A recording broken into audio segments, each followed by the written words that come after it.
You know, if you're going to write an article and you begin with this line, with this headline, why you can't afford a home, and then add in 10 charts, it's something you need to pay attention to. Look, we all know the situation in this country, the fact that it has become more and more difficult. We did a story, I think, just the other week on millennials giving up in so many cases. But I want to read just the first paragraph, and then we're going to talk to one of the authors of the piece, Jason Kirby. It starts this way. Let's say you're the typical household in Canada and want to buy a home.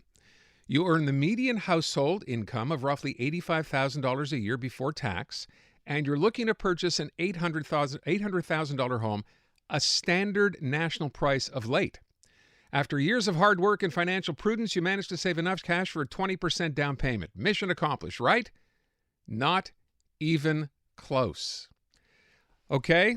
Jason Kirby, staff reporter at the Globe and Mail, you're involved in this article, which I think if you finish reading, that's probably one of the most depressing pieces you'll ever read if you're in the market for a house. So what did you break down here? Why is it not even close? Well, it's not even close because once you start adding up the ownership costs, whether that's the mortgage payments, property taxes, utilities, that easily eats up like 63% on a national basis of that scenario you gave. And then if you're talking about markets like Toronto or Vancouver, it's 84% or 103%.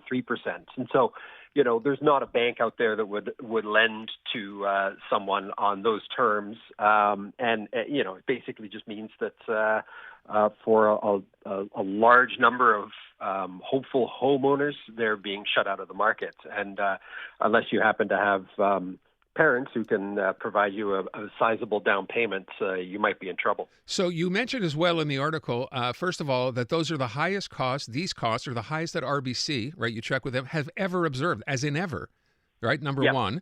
And number two, I understand most people will obviously understand in Toronto and Vancouver, the highest priced housing markets in the country, and you said they're above that average. But it's this bad, apparently, across the country. It is, and it's started to this came as a result of the pandemic. It started to flow.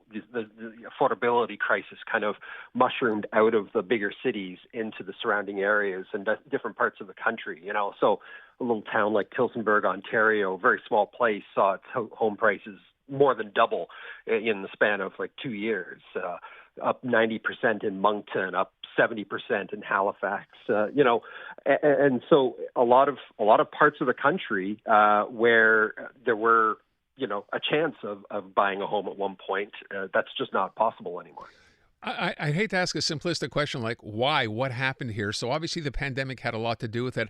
Why has it taken us this long to recover, and how much of this has to do? And I love one of the quotes that you put in here, which is, if you go back to Field of Dreams, the line was, "If you build it, they will come." And it's exactly the opposite here. Here we come, but there's nothing built. Right. Yeah. And some of this comes down to decisions made, over a long period of time. And other parts of it are the result of shocks to the economy in a short period of time. In terms of some of the longer term decisions, it's things like the fact that for a very long time nobody was building purpose-built rentals, and so the focus was 90% on condo development, and that just created a situation where once you did have some sort of demand shock, it started to trickle down even to renters who are now facing, one of the charts looks at the rental vacancy rate, which is at the lowest, since at least the early 90s. And probably even before that. But then you also have more recent shocks like the population boom of the last couple of years, and kind of unchecked population growth, and there was just whether it was the increase in permanent immigration, permanent resident immigration, or the temporary immigration, non-permanent residents. It just kind of caught this country completely off guard, and that has had a demand shock that we're seeing flow through. Add into things like that, inflation. It's not just bread. It's not just milk that costs more. It's wood. It's in a very short period of time after building material costs had been rising. They've been rising, but steadily prior to the pandemic. Then all of a sudden they exploded. And so, in Toronto, you'd see building material prices doubling in a short period of time. Basically across the country, this was a similar story. It happened in Quebec. It happened everywhere.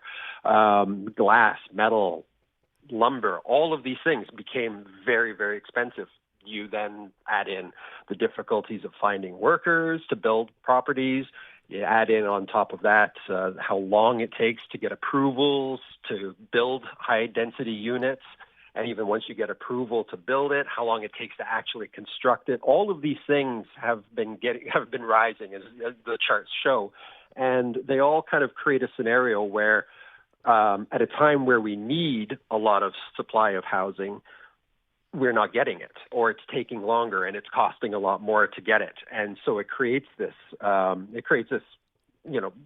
funnels together into creating this affordability crisis that we're seeing. Although I will say, we've been talking about this now for a couple of years, but in the article you suggest that housing undersupply is a chronic problem in Canada. It's not new. We're just focusing on it now, perhaps more than ever. Yeah, this was a case before.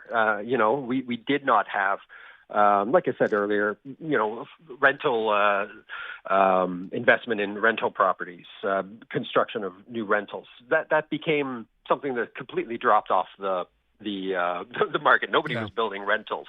So the average rental property is, decades old now.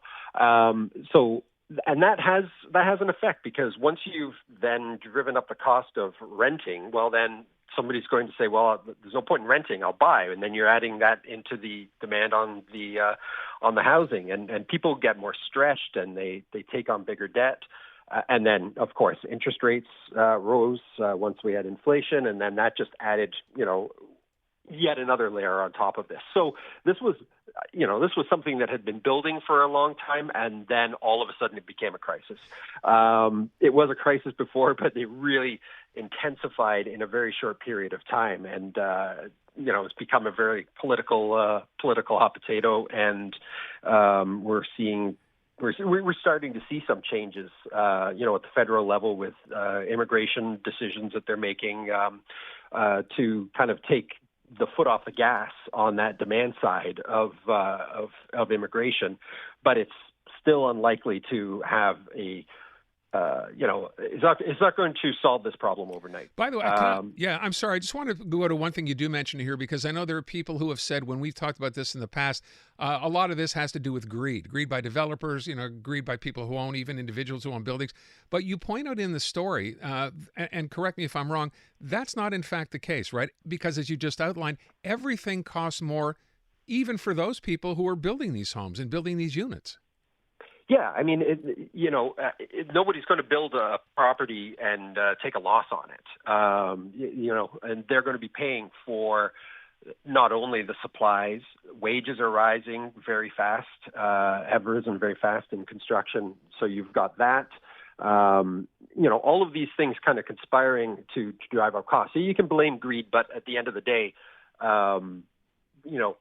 rising prices are going to translate into higher, rising prices on the construction side and on the development side are going to translate into higher prices, on the properties themselves. I just want to touch on one last thing. We have like a minute left to go. You also note the fact that for people who are thinking that, boomers, seniors who are staying in their homes will eventually give them up and then that'll help the housing market, you're suggesting don't wait for that. That's not going to happen either. No, it's not. I remember prior to the pandemic, this was kind of seen as one of the things that was going to solve the problem. Well, all these boomers who had homes, they were aging, and then they were going to move out, and all of a sudden the housing market was going to be flush with properties that, younger Canadians could buy up. And that's just not happening. I mean, what we're seeing is sell rates among seniors are falling. They've been falling for decades, and they're getting lower and lower, and that's partly driven by aging at home. It's also driven by the fact of where are you going to go if you sell your property? Are you going to buy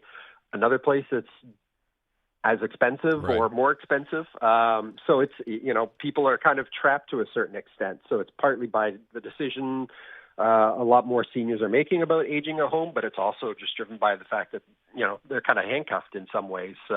And so, this is not a situation that is going to resolve with a flush of new homes coming on the market. It's going to take a long time before that demographic trend starts to release more houses onto the market for sure. As I said when we started, pretty depressing, real but depressing when you read through this article, and certainly when you go through the charts. Hey, thank you so much. I appreciate the time this afternoon.